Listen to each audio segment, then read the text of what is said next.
Hey everybody, it's Doug Green and I'm the publisher of Technology Reseller News.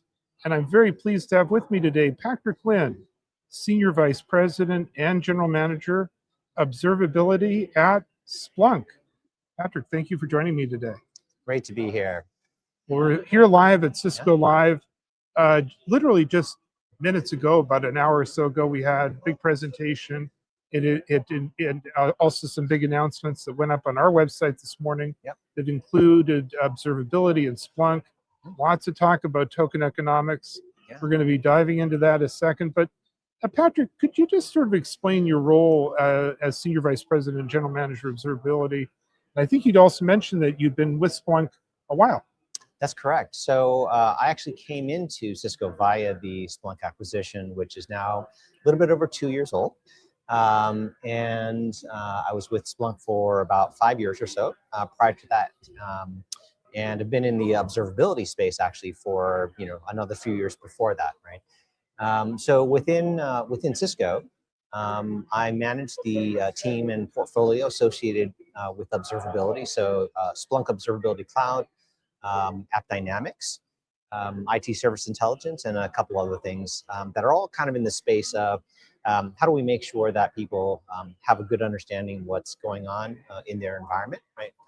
Across the entire stack, from end user and agents all the way down to the infrastructure and the network and everything in between. That portfolio obviously is something that goes out there alongside of a bunch of other Splunk offerings, right? Because I think a large number of customers who use Splunk for a variety of different things across security and across data analytics as well.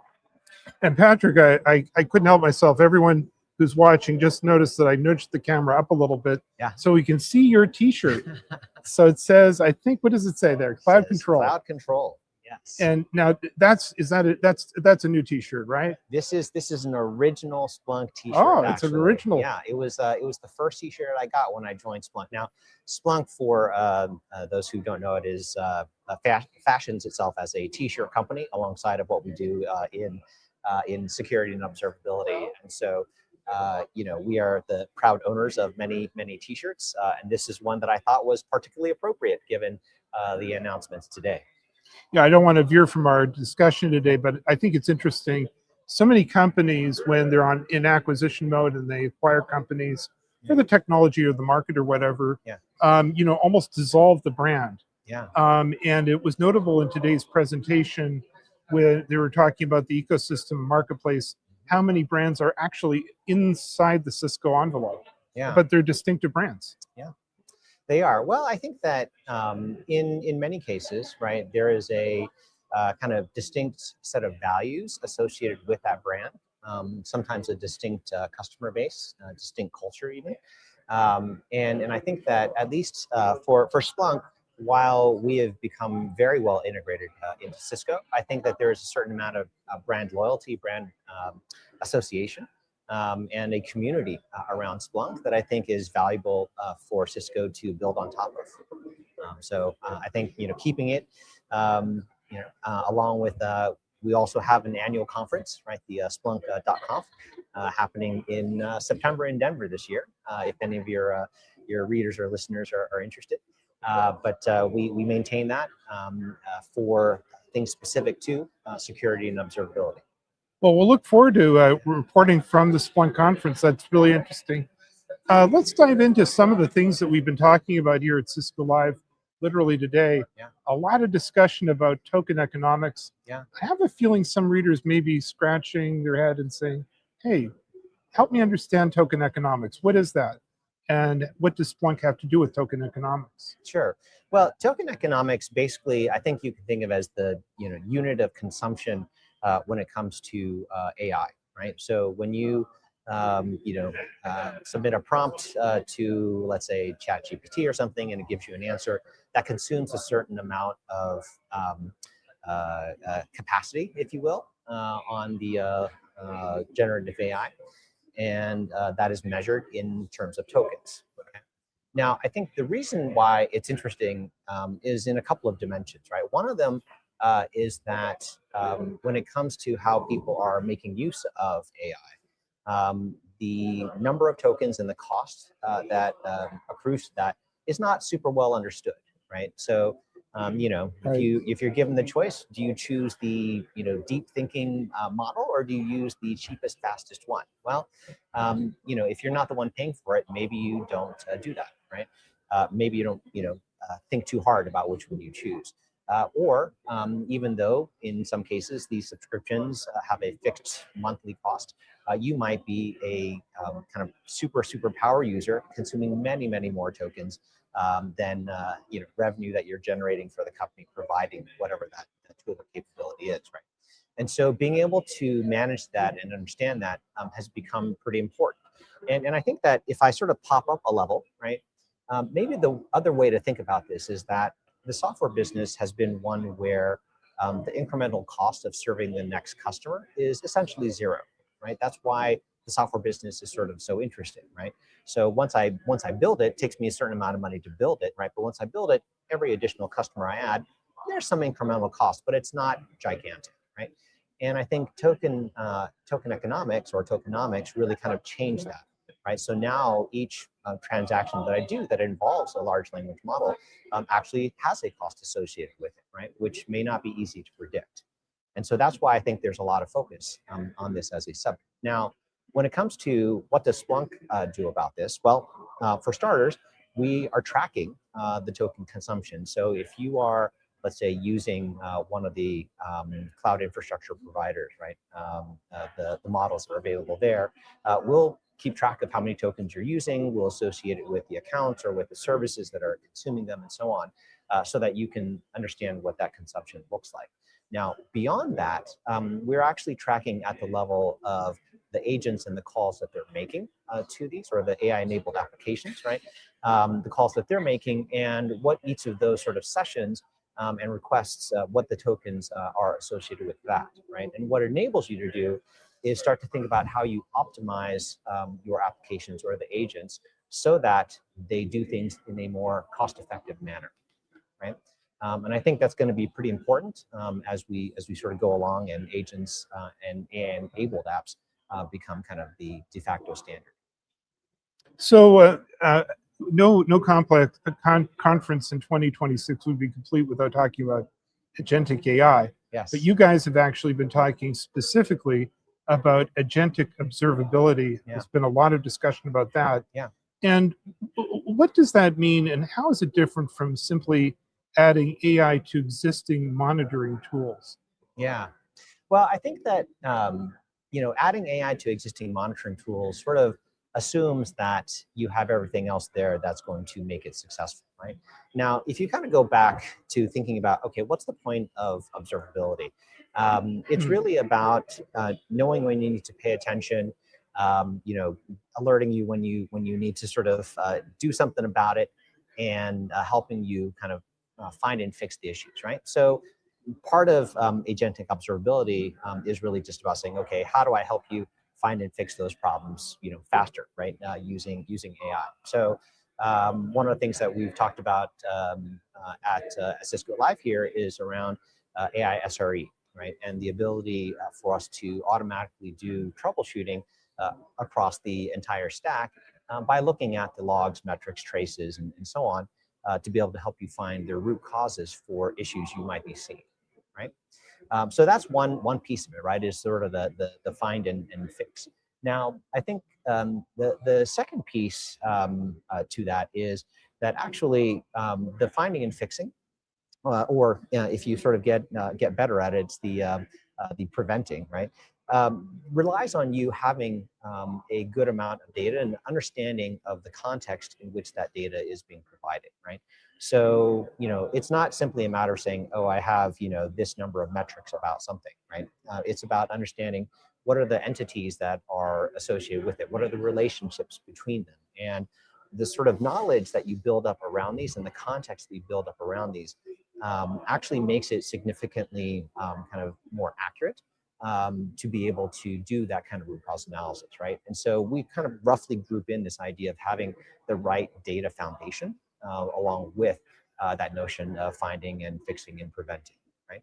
And the last piece here that I think is worth talking about is around actually observability for agents and AI-enabled applications. Now, this is a relatively new space, right? I think AI enablement and these autonomous agents. It's a relatively new part of the software ecosystem.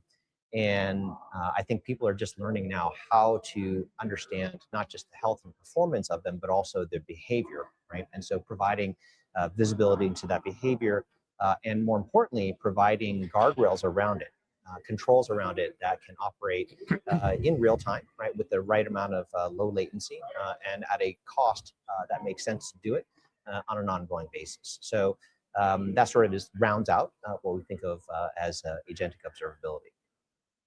So, as we start to wrap up our podcast today, let's talk about workflow. Yeah. How does all this change it? We heard a lot of interesting statistics about the level of data, the level of occurrences, level of this, that, and the other that AI is going to create. Yeah.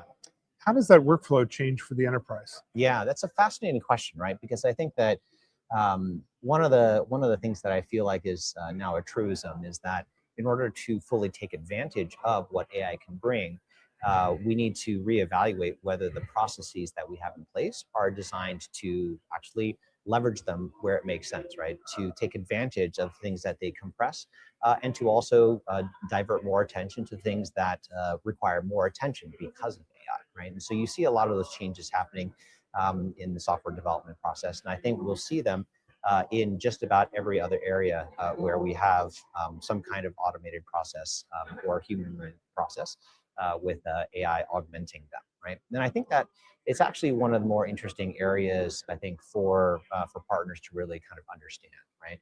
Because I think it's one thing to provide tools that provide this sort of visibility, but how to use them, how to do the evaluation of whether the agent is doing what it should, whether the automation that you can drive off of it is something that works for a particular customer environment, or whether they need to get into helping to optimize other processes that happen inside of a customer environment, right?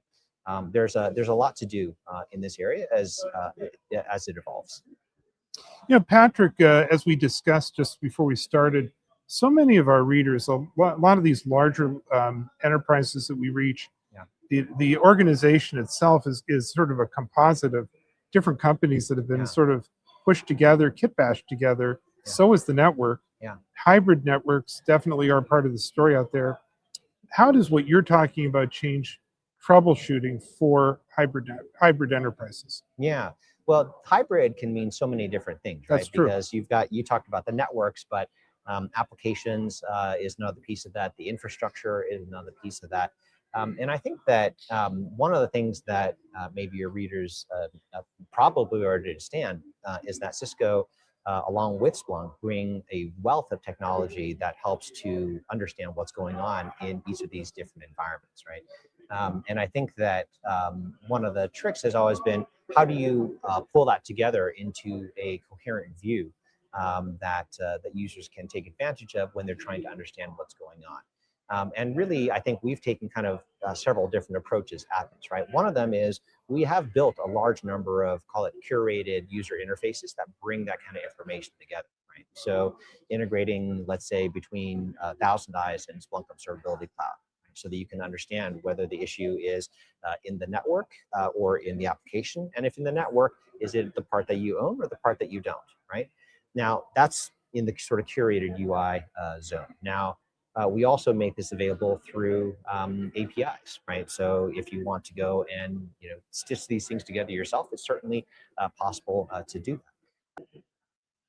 So the other piece here that's important to think about is how you bring these together in an AI native way. And so one of the things that we talked a lot about at Cisco Live is about Cisco Cloud Control and AI Canvas as a way to access the information that is in all of these other sort of capabilities, whether they're coming from Splunk, other sort of Cisco tools, or the ecosystem at large, right? And so being able to access all of that information, but have effectively a kind of multiplayer environment with different teammates, as well as the agentic teammates, right, or assistants, allows you to get a much broader and deeper view across those hybrid environments, whatever hybrid means for you. So Patrick, as we close up our podcast, let's do a little quick shout out to the channel partner community, especially the Cisco channel partner community. Yeah. What's your message to them?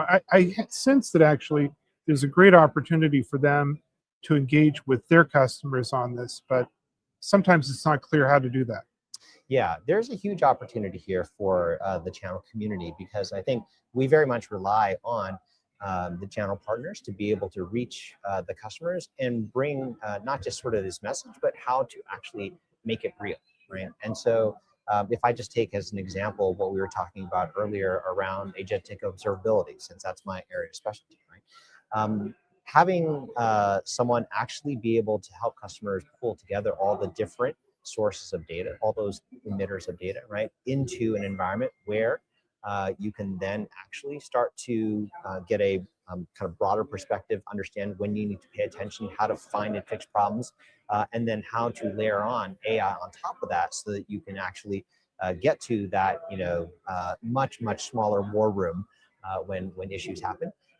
That is all work that I know customers need a lot of help with, and channel partners are great for helping us with that. Patrick, I want to thank you for taking some time out here at a very busy Cisco Live to talk to us. Where can we learn more about Splunk and also Cisco? Well, all of this, of course, is on the usual website and socials. A lot of information out there put out on blogs today. I think if you went and look for it, all great stuff. All right. Well, we'll provide some links to all that, some of the things you're doing. Patrick, again, thank you very much indeed. Thank you.